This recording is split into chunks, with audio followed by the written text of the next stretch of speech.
to the audience. I'm so excited that you're here, and I'm excited to be here today. I think this is a great opportunity for us to have a dialogue about something that's really important to me and that I tend to get very excited about. So let's take a little whirl through what the next 60 minutes are going to look like for us today. I'm going to start with a brief introduction and my backstory about how I got here to talk to you about wellness and thriving today. And then I'm going to cover some common issues about why we may all be here, looking to learn a little bit more about how to keep ourselves well while we work. Then we're going to discuss what takes you from surviving to thriving and what surviving looks like versus what thriving looks like. I'm going to share a little about Life on Springs approach to habit change and making wellness a part of your lifestyle. And then I'm going to give you those 14 ways to thrive and tell you a little bit about how we serve, and then I'll wrap it up within the hour.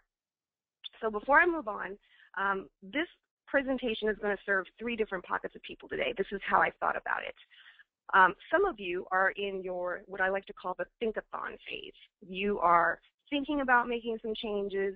You're thinking about how you're going to go about that. And so today I hope to plant a seed that will one day lead you to making some kind of action. And hopefully that action will come right after this presentation. There's another batch of you that maybe you've planted your seeds and the plant's starting to grow a little bit and you're liking what you're seeing, but you are getting maybe a bit frustrated with your progress, or you're feeling a little overwhelmed with change, as it can be an overwhelming process. And for you, I hope to add a little water to your plant so that you can grow a little bit further and make those things happen for yourself in an easier way. And the last bucket of you, you've planted the seeds, your plant is thriving, everything's going well, but you want to know more. You want to know more ways that are faster, more effective, so that you can keep this lifestyle going and keep it thriving even further. So for you, I act as a little bit of fertilizer to get that plant growing even further. So a brief background on myself. As I said, as Mario introduced me, my name is Kibibi Springs, and that is not a made-up name. That is the name that my mother gave me. I consider myself to be a corporatepreneur, and what I mean by that is that I've worked in management roles inside of the corporate environment. I've been a consultant, I've chartered my own entrepreneurial enterprises, and I have also served as a coach. So what this means for you is that it's given me a vantage point of how we adopt habits of well-being at work in many different environments. My master's in IO psychology was focused on the correlation between employee behavior and health, and more specifically, employee behavior and how those healthcare costs are going up and what we can do about that. And it led me to develop this passion for figuring out how to help people physically, mentally, and emotionally thrive while they're working.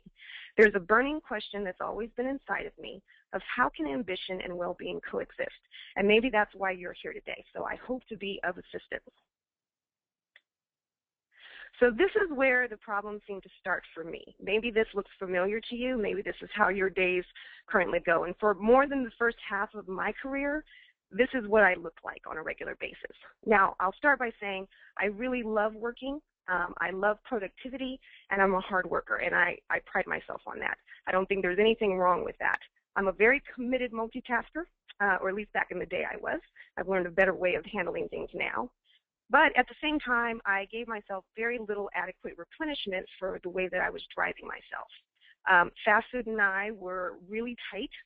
We were BFFs, so to speak. And exercise for me was always a real on-again, off-again priority. At times, I would be very socially overextended, and I tended to neglect certain areas and relationships in my life in exchange for work. So as a result, I started to develop signs of chronic stress, which I didn't know what those were at the time. And in essence, I just wasn't making lifestyle choices that valued my body's role in making all of that productivity really possible. So if you can check off more than one box on this list, on this slide, I'm glad that you're here, and hopefully we can come to some solutions that really are fun and exciting for you.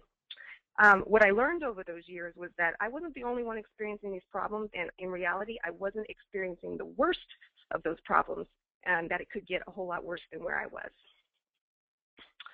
So no matter what buckets you maybe sit in today, corporate executive, entrepreneur, creative, career professional, I think we can all agree that regardless of what daily role we have, our life brings us some common experiences with unique factors.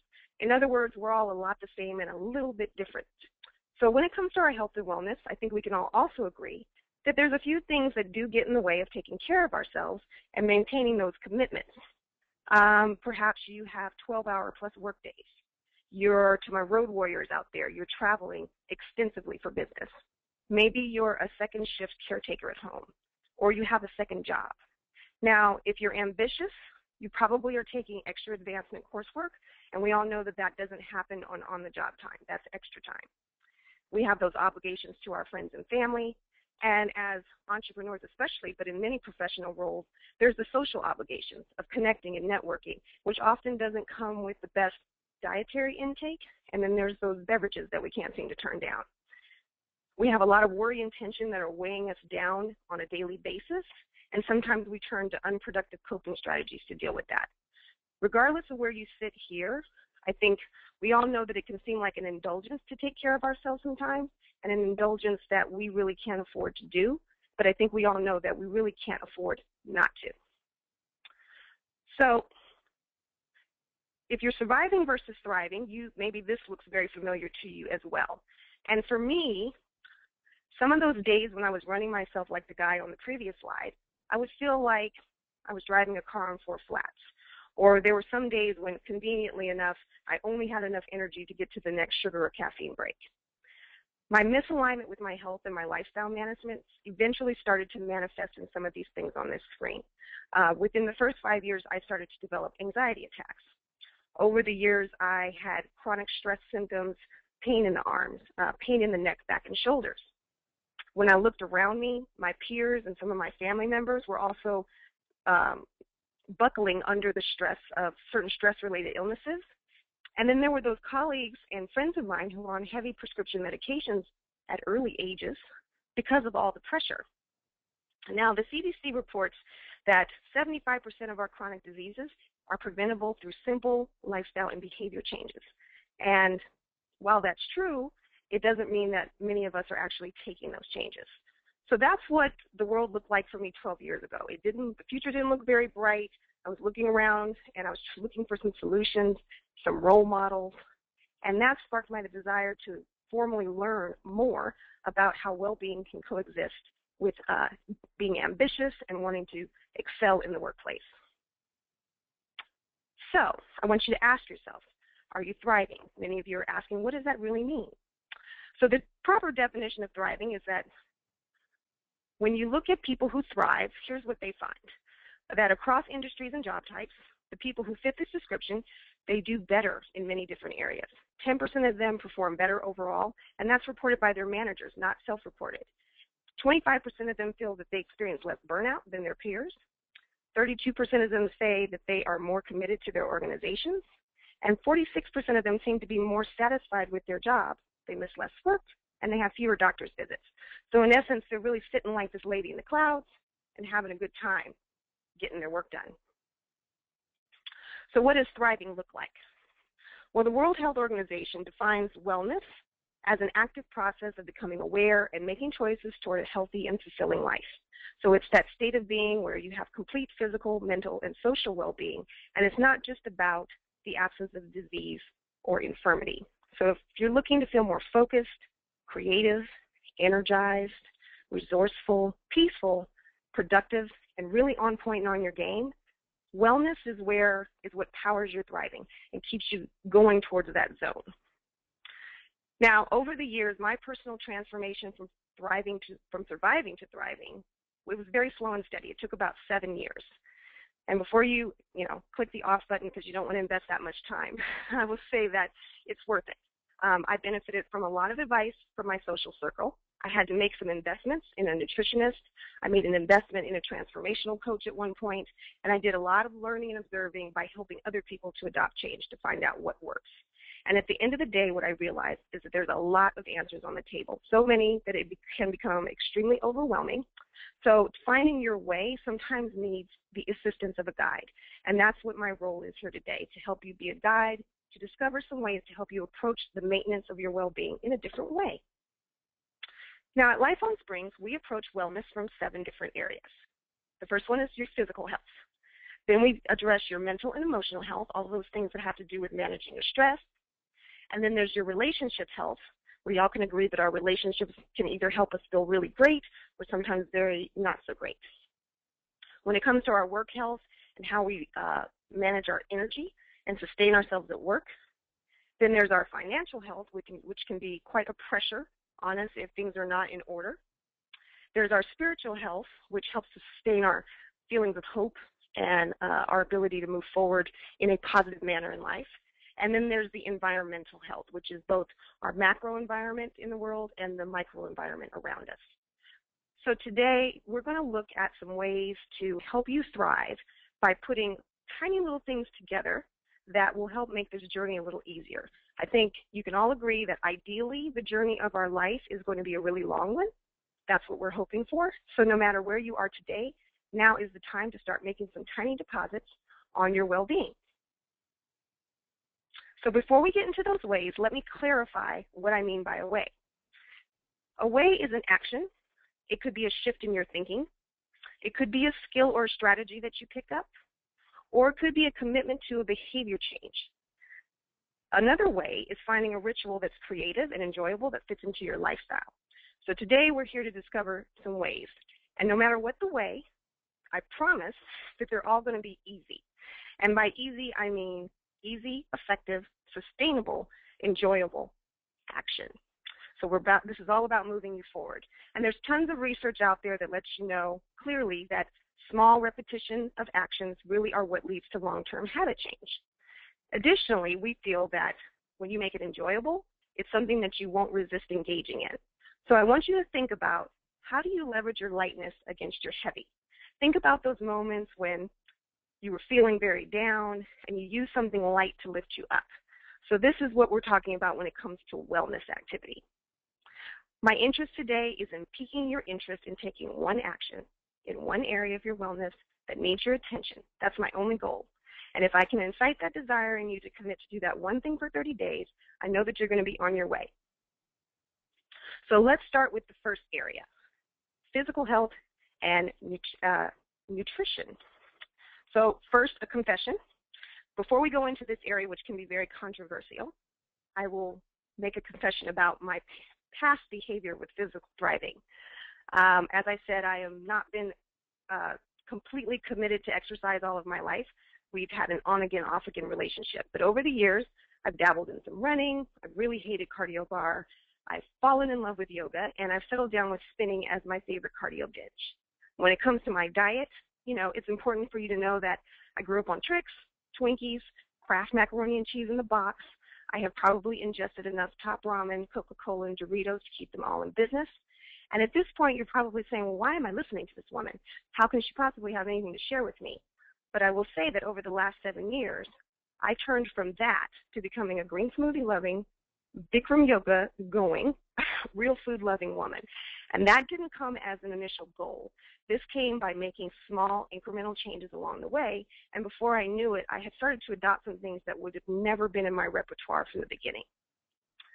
So our first way has to do with filling your movement gaps.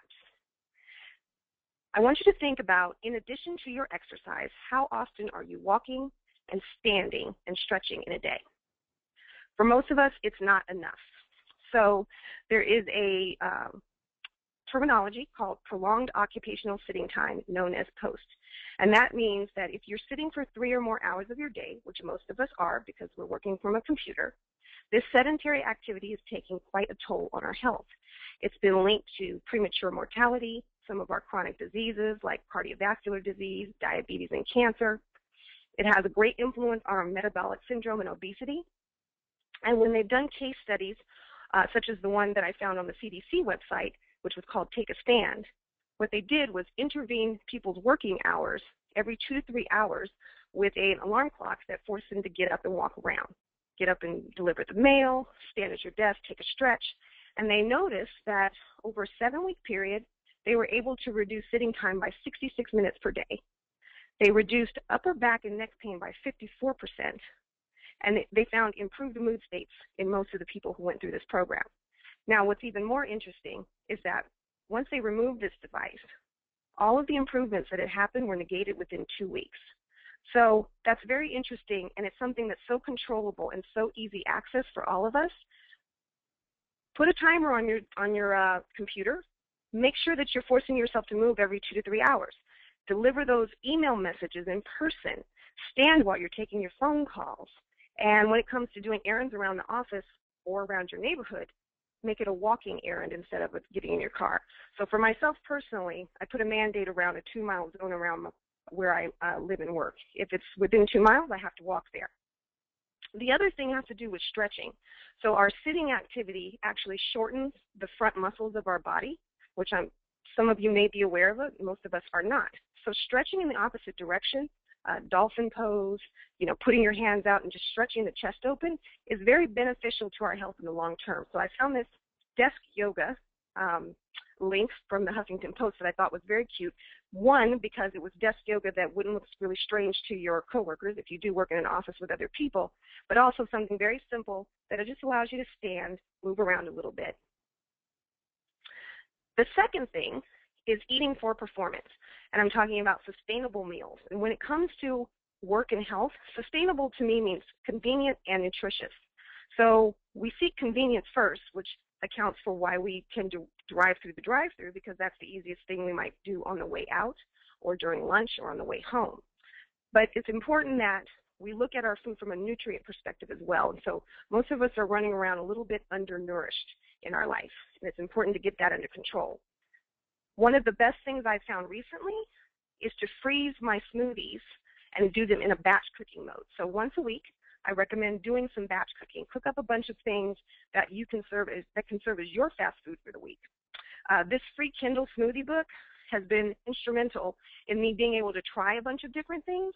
And you're talking to someone who really loves their coffee, but when I take a green smoothie in the morning, I can tell you I experience way more energy than that coffee brings me, and it delays the coffee by about 3 hours of my day.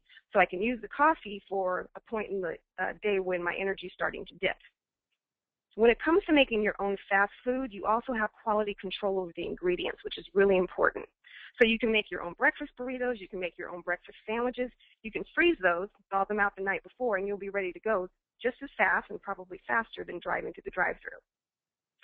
A friend of mine made a recommendation that I thought was very odd but has worked out really well, so I'm telling everyone I can find about this, and that is to use a sweet potato as breakfast, lunch, or snack. So when you bake up a batch of sweet potatoes and put them in the fridge. In the morning, pull it out, bust it open, mash it up a little bit, throw some coconut and almond milk on top and a little bit of cinnamon. It tastes great cold or hot. Cold is a lot more convenient because you can eat it on the go. Sweet potatoes are extremely antioxidant rich. They contain a lot of B vitamins that support our nervous system, that helps us combat the stress that's inevitably going to come throughout the day. And believe it or not, they have more potassium than a banana.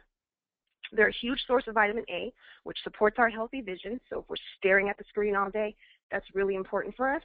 And the cinnamon, while a sweet little touch, actually has the impact of slowing the rate at which our stomachs empties after a meal. So we get more sustainable food, and it evens out our blood sugar so we don't experience those extreme highs and lows. So I hope you'll try those. I haven't had one person yet try it and say that they didn't think it was delicious. So now we're going to move into our mental and emotional thriving. This has to do with the way we manage our emotions and how we manage stress. The CDC reports in 2000 that depression tends to cost the U.S. $83 billion a year from lowered productivity and workplace absenteeism. So if you're on this call and you're the captain of your own ship, or you have a very small staff, you know that buffering your own mental resolve and the resolve of your employees, it not only means that you're protecting your health, but you're also protecting your economic interests. So if you think about it from that standpoint, this becomes even more of an important factor. It's my belief that every company should rearrange their sick day policy to allow for a mental health day. How many of you have ever had to lie and say that you were sick when really you were just sick of going into the job that day and dealing with what was going on, and you needed a breather to step back, decompress, and refocus? So it would be nice if we could acknowledge publicly that some days we just need to take a break and that that's okay. And while we're not going to take it in the middle of a high period, it should be okay for us to say that we need a moment to reset our brains. So the selections that I've picked for this section are very small things that can go a long way in making you feel good every day. So number 3 is zen up your engine. And this means be very intentional about your morning routine. I want you to think about, do you start the day the way you want to finish? You know, feeling zestful about life requires a little bit of setup. What's the first thing that you see, hear, and do in the morning? If you can intentionally set your mood in several ways. One, allow yourself time to awaken slowly instead of a rush. And, you know, I've been there. You want to get as much sleep out as possible. You hit the snooze button several times. You're just not ready to leave the sheets. But if you leave yourself a buffer zone where you have more of a leisurely wake-up period, it'll make your day feel a little more peaceful. Additionally, try to set alarms that wake you peacefully and happy instead of in a state of alarm and panic. Awakening to a beautiful view could be looking out your window if you have a beautiful tree to look at, or an ocean view, or a beautiful neighborhood. But it can also be intentional in that you position a photo or picture right where your eyes are going to hit first thing in the morning, so that the first thing you see is something that is a thing of beauty. Additionally, I know we all have a tug of war that we play with our phones in the morning, you know, what to look at, what not to look at. That's one way that you can control your day, is making sure that you don't start reading those emails too early before you've had an opportunity to take in something that's a little inspirational. So, and also putting the news on the back burner along with the emails. There'll be plenty of time to get to that for the rest of the day. It's not going anywhere. So unless it's something that you need to know right now, which I'm pretty sure it's not, it can wait a couple of hours, try to put that to the wayside. Number 4, freeze frame your moments and take inventory often. So the first thing I'm going to clarify is that this has nothing to do with capturing moments on social media. You know, there's a lot of studies going on right now about our excess reliance on social media to capture our moments and how that may be negatively affecting our memories in the long term. And interestingly enough, I was having a conversation with someone the other day who I'd asked to recall some positive experiences. And she had to go to her Facebook page to pull them up. She couldn't think of anything positive. She said, well, that's where I keep my positive experiences. And I thought, well, that's great, but it's a shame that you couldn't think of just one without actually going there to pick up that log. So I'm talking about freeze framing them in the now, taking that moment to acknowledge that something great is happening right in that moment and capturing it in your own memory bank. And yes, there are some times when reflection can be very positive, but it doesn't have to necessarily be out in public with social media. You can pay attention to an extra special moment with a gratitude list or a journal. And one thing that I think we entrepreneurs especially overlook, because we're not in necessarily a corporate environment where we need to keep track of and validate our work progress, is an accomplishment log. So that's keeping track of all the things that you've done in a month, in a week, so that when you hit those walls of exhaustion and you just feel like, you know, why am I doing all this and can I go on, you can look back on that list and feel good about what you have accomplished, which will keep you, giving you that energy to move forward. The last thing is celebrate the small wins, and this is very similar to an accomplishment log, except that it's active. So my business partner and I, we celebrate our small wins every month and every quarter. We take a look at what we've accomplished. We make sure we get out and treat ourselves, and it's not always a financial treat. Sometimes we go take a hike together. We just do something that we really enjoy as a reward, and I think that's very important. So this company is all about sharing advice and sharing what good things you've been able to adopt into your lifestyle. So if you're on Twitter, why don't you tweet out some small routines that you've added to your lifestyle that really help your physical and nutritional goals. And hopefully that advice will be helpful to someone else out there. Now we're going to move into relationship thriving. So this has to do with our family, our friends, our colleagues, coworkers, and the general community. I think we can all acknowledge as well that relationships have a huge impact on our well-being. You know, it really saddens me today that we're dealing with bullying issues, not just on the school ground, but also in the workplace. So this is an area where we have a lot of improvement to do. And learning to create more peaceful relationships, it's no longer a nice to have, it's a must for us.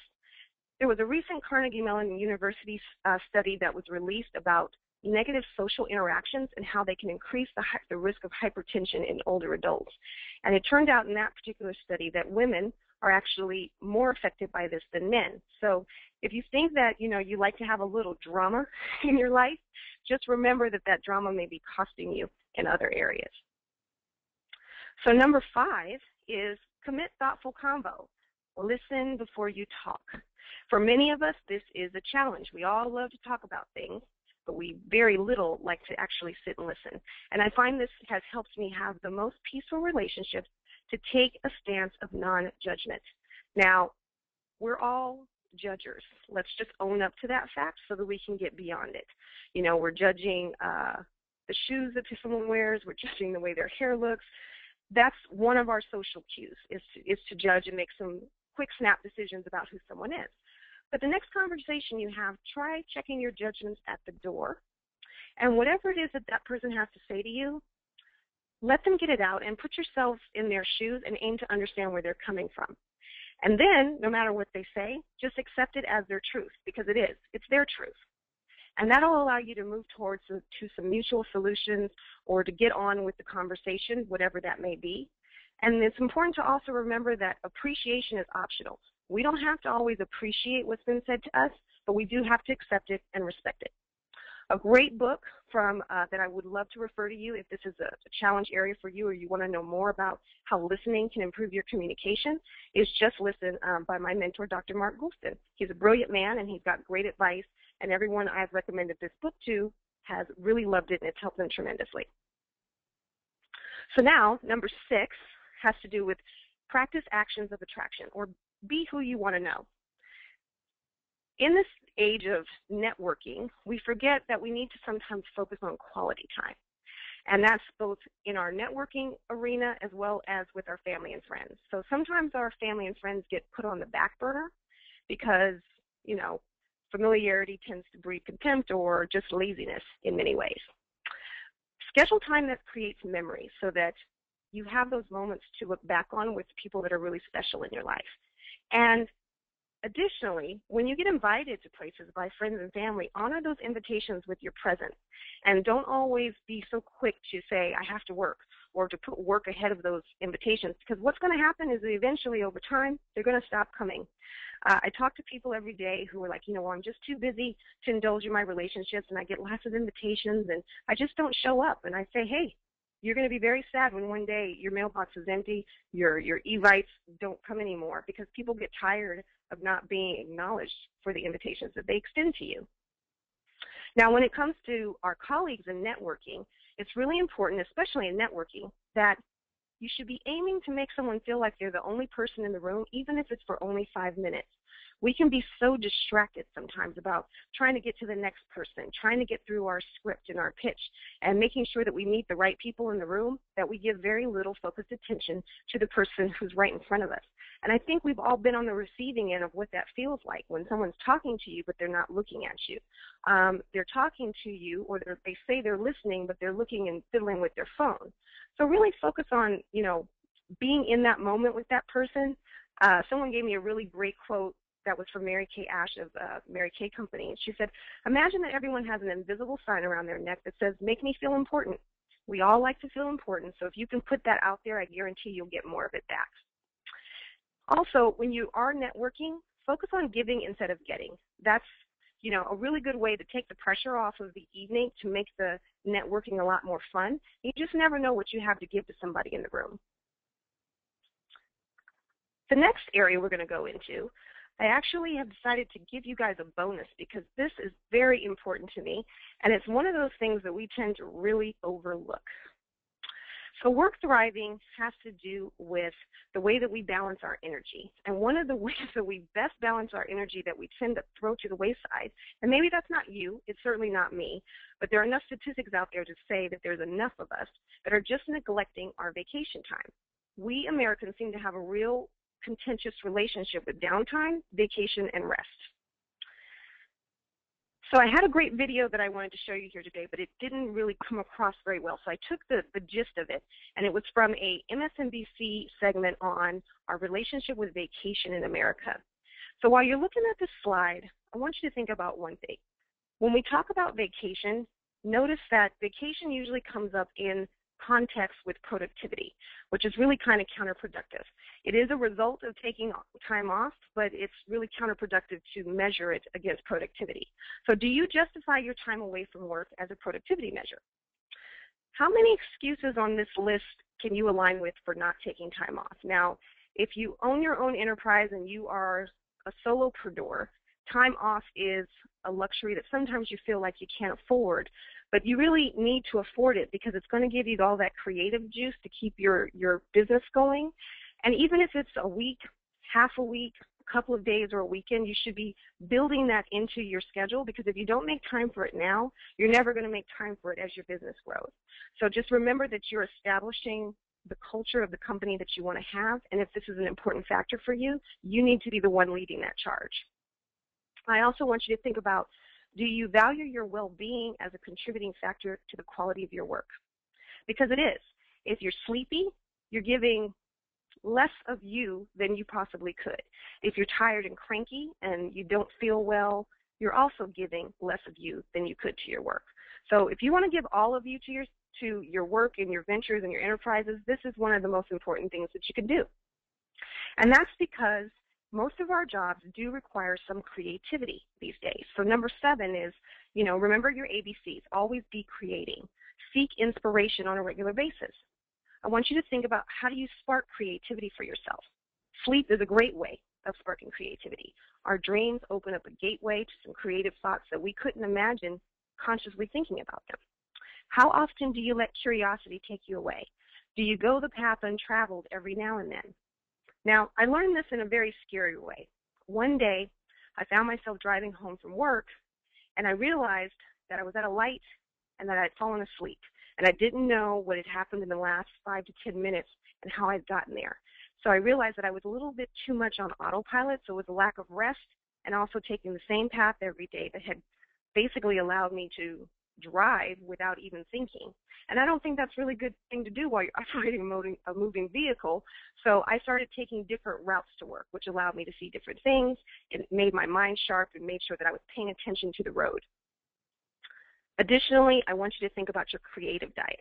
How often are you getting regular doses of art, film, and music in your life? Because those things are what keep us sparking with creativity and oozing it. Number 8 is to flow with the current and to be mindful of the present. So mindfulness has taken a big, prominent stance in business today. So I'd be very unmindful if I didn't mention it. I was reading an HBR article about work and life balance, and there was a leading psychologist researcher on mindfulness. Her name is Ellen Langer, and I highly recommend that you look into her research. But the way she describes mindfulness is that it's the process of actively noticing new things, and that puts you in the present, which makes you more sensitive to context and perspective. So at the end of the day, it's the essence of our engagement, and it's really energy begetting versus energy consuming. So meditation is the way that you cultivate mindfulness. It's the exercise that keeps that muscle sharp. Just 15 to 20 minutes a day is very helpful to this practice. It helps you to reduce tension, it increases your patience, and it deepens your focus on your work. So I am admittedly pretty ADD sometimes, so I need this practice to help me focus on things one at a time instead of going into multitasker mode and trying to juggle and work on several different things. If none of those things are convincing for you, recently the Chopra Center released one of many studies that they're embarking on right now, but this one was done with the University of San Francisco that shows a definite correlation between meditation and slowing the aging process. So if you are on the Benjamin Buttons plan like I am, I advise that you get your OM on very often. And frankly, to me, a moment of silence and peace is just the most delicious thing in the world. We don't get enough of it. There's a lot of noise around. So quieting ourselves down can be one of the best things we can do for ourselves. Working this into your day is actually easier than ever. So that little battle we have with those handheld devices, they can be super helpful sometimes. And there's 3 apps here that I have found that I love to activate when I need a moment of zen in the middle of my day. Calm, GPS for Soul is actually a product of Ariana Huffington's. And Omvana, what I love about that one is that you can actually record your own voice over certain soundtracks so you can create your own affirmations. So, time for some more tips. I want you to think about what small routines do you practice to maintain your healthy relationships and your workflow, and tweet that out at Life on Springs. Now we move into financial thriving. So this area might be one where you'll want to turn off and turn around, because this can be an area of a lot of stress for many people. And in light of our recent national and global financial challenges, it's understandable. But the first thing I want you to know going into this is that, consumer consciousness is reaching new levels of awareness that I'm very proud of. As a career marketer, I think it's exciting to see that shows like Mad Men are allowing other people into the insight and role that marketing plays in manipulating our emotions and triggering us to buy. And it's also important to know that we control that always. We just have to be very conscious about it. And even I get tricked, even though I know all the tricks of the trade. Sometimes I willingly get tricked into it. But allowing yourself to be swayed unconsciously by purchases is not the way to a financially thriving life. So you have to remember that you need to control your purchase, be aware of what it is that you're buying, and sometimes our control of the purchase can even help to create the future. So the first area of financial thriving, number 9, has to do with focusing your financial abundance. Do you know what your financial goals are, and are they aligned with your needs and wants? I always challenge my clients to take a look at their spending habits frequently. Review those bank statements monthly. When you review them, mark which things are wants versus needs, and take an assessment. Are your wants overshadowing your needs? Are your needs overshadowing your wants? Either way is imbalance. We should enjoy the money that we make as much as we can, but we certainly shouldn't be spending money unconsciously and on things that aren't really adding value to our lives. So it's important to take, it can be hard to take a step back and take a look at how we're spending. But, no one wants to find out that those lattes they're indulging in every day are costing them that TV. And you also want to make sure that your spending reflects the things that you value and what your long-term goals are. And when you do that, you're going to be in a much better state of peace about when you do spend money. And it's important that we, are always feeling good about the money that we spend. Money is an energy. So if you don't feel good about it, it's not going to flow in. And if you're feeling bad about it, it's going to stop up. Number 9 correlates directly to the previous, and that's stay dry during rainy days. Have a stress-less plan. So developing better money practices will help you get there. My personal philosophy is to keep several buckets collecting at a time. And I learned this strategy from a book called Money Love, called Jerry Gillies, that whenever I meet someone and they have a question about money, I send them the notes from this book. But I highly recommend pulling it down from Amazon. There's some very unconventional strategies that he has in there for, how to view your money and how to separate it so that it can be working for you in different ways. Sometimes along the way, you also find that you just need to hire a professional.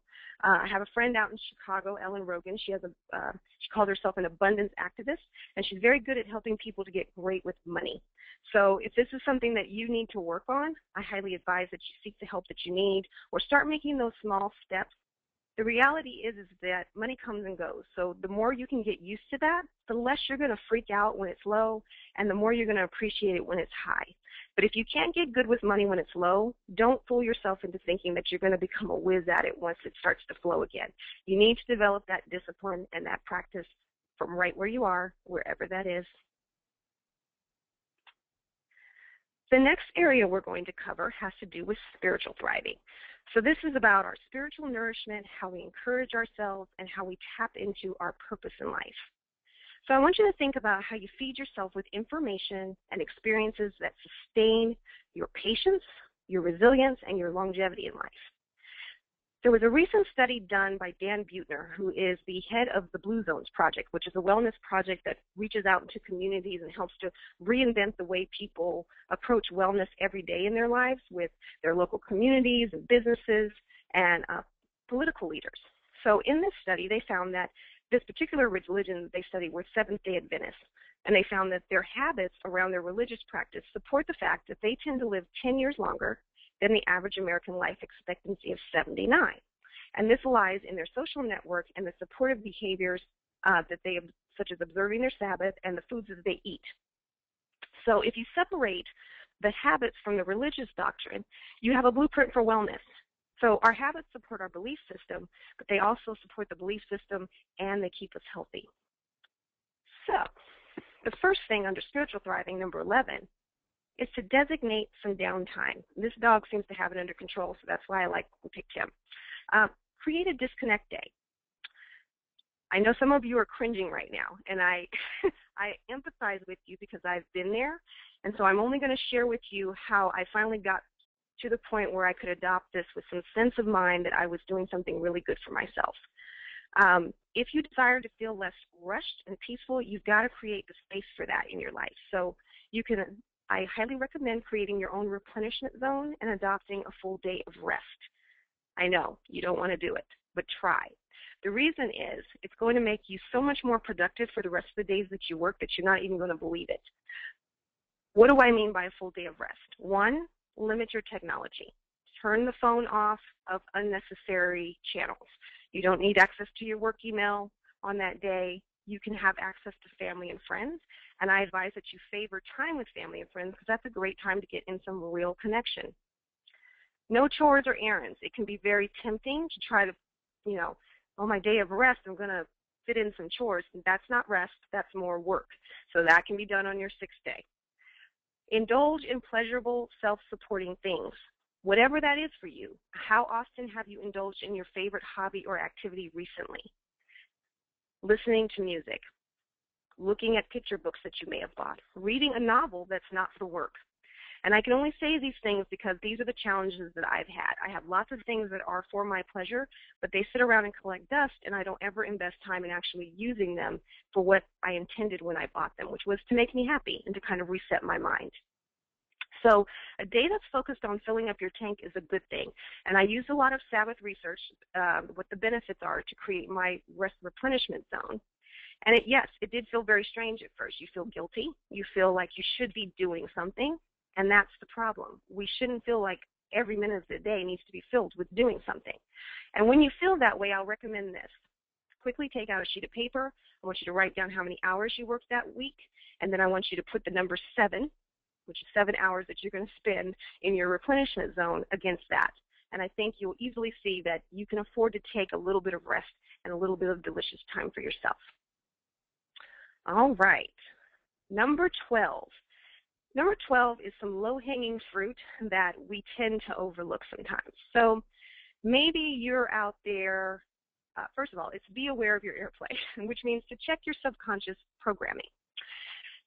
Some of you out there believe that thoughts become things. Maybe you use binaurals and meditation for mental programming. You say affirmations in the morning and at night to reinforce your beliefs and your value system, and that's great. To some degree, you're controlling your airplay. But now I want you to think about the things that you watch on TV and the things that you listen to on the radio unconsciously. You know, we drive and we just put on whatever station comes on, and then the next thing you know, something hits your ear and you're like, whoa, where did that come from? Or it doesn't, which is even more dangerous. So also think about the people that you engage with socially and the content of their conversation and what value that brings to your world. We all have people that don't necessarily think on the same level that we do, or we don't see eye to eye with, and I find that to be very beneficial. Different types of people are definitely the spice of life, and they bring different awareness and experiences to us, but some people are just negative, and their negativity drags us down and zaps the energy out of us, and the technical term for that is an emotional vampire. So when I talk to people about the content of their content, they seem to be having a lot of epiphanies about this, especially as they move forward in their wellness plans. You know, there's a difference between one round and a merry-go-round of repetition. A violent movie has a lot less impact than an entire season of Dexter in one day.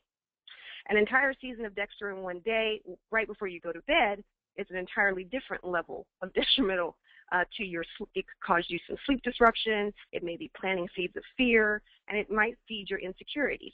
Now, I have no problem with Dexter, but there could be a better time in the day to take that into your consciousness so that you can get it out before bed, or to manage that a little bit better. And some people I found just had to give those things up because it wasn't really working with the mental state that they wanted to be in. Personally, I'll confess that I'm a reformed reality TV junkie. I'm actually just transferring it over to a more positive medium. But I realized one day as I was letting this play in the background that I was hearing all this yeah, and that it was really irritating to my ears. Now, in my personal life, everything is pretty peaceful. I've got great family and friends. My colleagues are great. Everything is really low drama.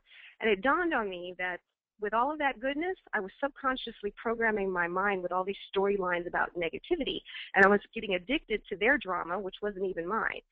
And I'll admit, it took me a long time to put my foot down there. I struggle with it sometimes because mindless fun, well, it's fun. And sometimes it can really hurt not to press the keeping up with the Kardashians button on the link. Yes, I said the K word, and I'll admit that sometimes I indulge.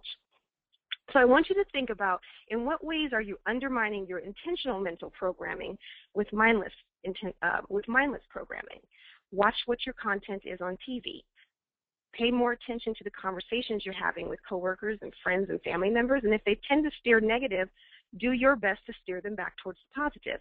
It's amazing what a positive statement can do in a bundle of negative comments that will just freeze the room. People don't really know what to do with that. So the next time you're in the middle of a bomb of negativity, be the one person that puts out a really positive thought and watch everybody's, faces start to question what it is they just said. But most likely what's going to happen is that they're going to get on your positive wavelength, and it's going to happen pretty automatically because you've disrupted their pattern. So listen to the music that you're unconsciously listening to. We all have our selective playlist that we like to go to, but then there's the stuff that's just on radio airplay that we're not always really paying close attention to. Listen to what the content of that lyric is sometimes and ask yourself, does this fit in with the way that I want my mind to be thinking? Does this fit in with my value set? And if not, can I live without it?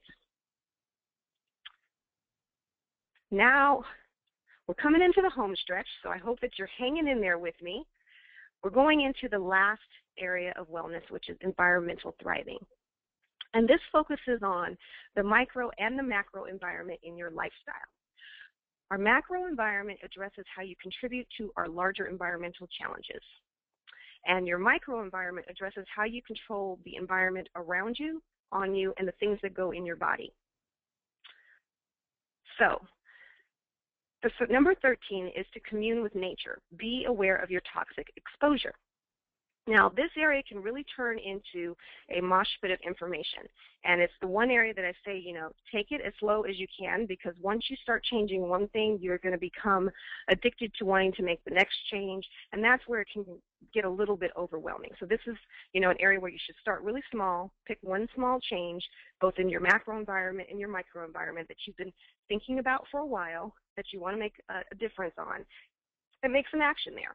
So here's how I got started. First, when it came to my cosmetic intake and what I was putting on my body, the easiest change I could make was when I acknowledged that my skin is the largest organ on my system. So everything that I put on that is going into my body in some kind of way. So I changed all my skincare products to a paraben-free, sulfate-free brand. That was about 5 years ago, and it's taken me a long time to work up to working on the next thing. And the reason is that we tend to become really attached to our products, and especially, women, you have your favorite things that you don't want to give up. They work really well. So it's really a risk factor for you there to try something new and to know that it doesn't have any of the active ingredients that your other product had, which was working so well for you. But the reality is that in today's age, there are some great eco-friendly products on the market. People from the beauty industry who know how those other products work. They're making things that women will love and that men will love and that are much healthier for our macro environment and your micro environment. The second area that I decided to rebuild was my recycling habit. So in the particular building that I live in, there's no recycling program, so it would be very easy for me to just toss this one to the wayside and just say, well, there's no way to help me here, so I'm just going to pile up the plastic and throw it in the trash. But I thought, you can get a little more creative than that. So one way is that I have a friend who uses this to supplement her Social Security income. And she does all of the pickup, and she takes it to the recycling place, and it's very hands-off for me. Additionally, I started to notice in my neighborhood there's a gentleman who runs around and collects plastic from the garbage once a week. So whenever I know he's going to be out there, I'll bring my recycling out to him, and he's come to know that, I will do that occasionally, and then we've actually started to become friends because of that. So if you get creative with how you address your macro environment, you might make some new friends along the way. And again, not discounting the fact that this is an area that, you could be swimming in for years. I'm still trying to pick out a eco-friendly sunscreen, and the summer is almost over. But I say that educating yourself incrementally is the way to go, and the Environmental Working Group is a great resource for pretty much any product that you're looking to find a safer decision on making. And additionally, there's going the all-natural route. So today, there's not a lot of products and cleansers in my home. Baking soda, vinegar, and water tend to pretty much clean anything that I need to clean. And we are now, heading into 14, which is our last way, and that is to weave a supportive net. This has to do with the systems that you create for success in this area. So it's the selection of the people, places, and things that are going to contribute to your wellness journey. And it's about acknowledging the things that support or detract from that. You want to aim to eliminate your detractors and distractors and actively pick up new supporters, whether they be accountability buddies, people that you need to hire to help you in your process, new things that you need to invest in. This is where you start to do that work so that you have some support for where you're trying to go. The other thing is, if you learn how habits are really created, you'll find that it's very simple at its essence, and while it does need some support along the way, if you understand the process, you'll be a lot further along in getting there. So one book that I would recommend, it would be too much to go into right now, but The Power of Habit by Charles Duhigg is a great book that really breaks down the science of habit change and will allow you to get inside that process and really make some fun and engaging things happen for yourself. So the last time to give a tip, think about what small changes have you made that have improved your financial, spiritual, and environmental health, and tweet that out, your advice for a thriving life at Life on Springs. So let's do a recap. We've talked about 14 ways to thrive every day, and we've given a lot of information and ways to make that happen for yourself, so your heads are probably swimming, and hopefully with really cool, creative ways that even take what I've said to a whole nother level that fit your unique lifestyle circumstances. And it's important to remember also that these small ways in each of these areas, when they start working together, they have an influence on each other. So many a time I've had clients coming back to me saying, you know, this work we did in the physical area is really having quite an impact on my relationship in a positive way. Or the work we did on the financial one is having quite an impact on my spiritual area. And that's intentional, and that's the way we work. We're one whole being, so all of these areas work together to create more focus and well-being for us. So let's do a quick recap on physical thriving. The first thing was to fill your movement gaps. That has to do with prolonged occupational sitting time and remembering that 3 hours more of sitting can be detrimental to your health, so get up and move a little bit more. The second one is to eat for performance. So that's about food that's convenient as well as nutritious, and thinking about making some of your own fast foods that you can take out the door. Under mental and emotional striving, number 3 was zen up your engine, and that means starting the day that you want to finish. You know, making sure that you're seeing things, that you're reading things, and that you're hearing things that really get you in the mood you want to be on that day. Number 4, freeze frame your moments. That has to do with focusing on people and the moments in life in the now versus capturing them on technology, but also taking stock of things that are going good so that you can look back on them when you need them for sustaining your resolve and your commitment. Under relationship thriving, number 5 had to do with committing to thoughtful conversation, and this really means being a better listener. Number 6 was to practice actions of attraction, which had to do with being who you want to know and making sure that you give real quality time to whoever's in your presence. My bonus was taking that vacation. Here we are almost at the middle of August, so you're either coming back from a vacation or you're going on one, and that's my hope for you, that one or the other is happening right now. But take that vacation time, don't talk yourself out of it, and know that it's going to be very beneficial to your health. Number 7, always be creating. That means practice behaviors that foster creativity. Take those creative field trips. Make sure there's things around you that are really inspiring, and have a creative diet that you can intake on a regular basis. Number 8 is flow with the current, and that had to do with being mindful and building the muscle for it, which is meditation more often. Under financial thriving, number 9 was to know your financial goals and making sure that you pick a point on the horizon to point your ship and align your habits. Number 10 has to do with staying dry during rainy days, which is using those financial habits to save a little, even if you can't save a lot. Even a little less stress is better than the full Monty of stress, so to speak. Now, when it comes to spiritual thriving, number 11 was to designate some downtime, and that means carve out a day to disconnect, whatever day it is that you can find in your particular schedule, and make sure that you do that. Put the technology away, and indulge in those things that you've already invested in that really don't get much airplay, and make time for that. Number 12, be aware of your airplay. That means curbing your unconscious intake. Whether that's the music you're listening to unconsciously, the reality TV shows that you're indulging in, just pay attention to what's coming in and ask yourself, is that something that I want to be indulging? And then under environmental thriving, 13 was to commune with nature, and that has to do with picking one thing to support in your macro environment and one thing to support in your micro environment that will move us towards more sustainable environmental health and more sustainable personal health. And the last one, 14, weaving a supportive net, it has to do with setting up the people, places, and things that will get you where you want to go. So I hope that something in this has lit some bulbs in your head. You've had some aha moments. You've come up with some creative ideas to make this happen for you.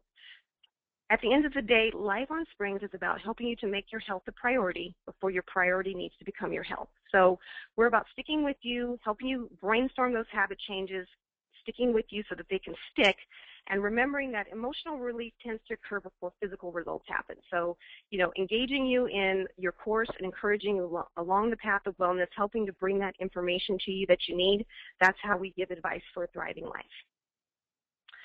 Before I head out, if you haven't downloaded our free ebook, there's some more additional information in there on how you can thrive. And if you're interested in giving more of your advice, I want you to know that we're doing a wellness series on video, people from all walks of life giving their advice on a thriving life. So if you'd like to give your advice and you have a story to share, please contact us via email, and we'd love to schedule an interview with you. If you liked what you heard today and you want to know more and get your own wellness assessment, we're giving a special offer to the Idea Nudge community for $27 for a 30-minute wellness assessment. Overall, it's been a pleasure to be with you today. It's been super fun for me. I want to thank Mario for having me. Thank you for showing up today. I hope that you keep thriving and that you will keep in touch. Have a great rest of the day and a wonderful weekend.